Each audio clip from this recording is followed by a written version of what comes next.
ஆச்சி மசாலா. எந்த சமையலும் ருசி தேடும் ரகசியம். 20 ரூபாய். ரொம்ப டயர்டா இருக்கு. இயற்கையான டேட்ஸ், பாதாம், பிஸ்தா, கேஷு அண்ட் ஹனி கொண்டு தயாரிக்கப்பட்ட லயன் டேட் நட் பைட்ஸ். மேற்கு வங்கத்தில் சமீபத்தில் நடந்த சட்டசபை தேர்தலில் 208 இடங்களில் வென்ற பாரதிய ஜனதா தொடர்ந்து 3 முறை ஆட்சி செய்த திரிணாமுல் காங்கிரசிடமிருந்து ஆட்சி அதிகாரத்தை கைப்பற்றியது.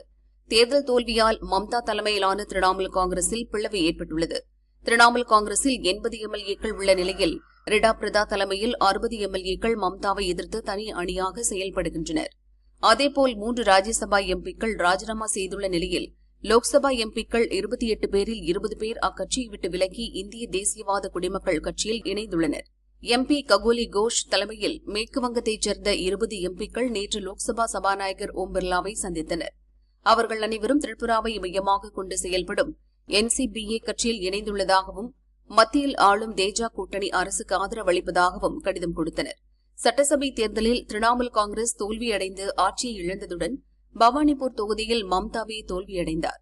கட்சியின் தோல்விக்கு மம்தாவின் மருமகனும் கட்சியின் பொதுச் செயலாளருமான அபிஷேக் பானர்ஜியின் அராஜக போக்கே காரணம் என கட்சி நிர்வாகிகள் பலரும் குற்றம் சாட்டியுள்ளனர்.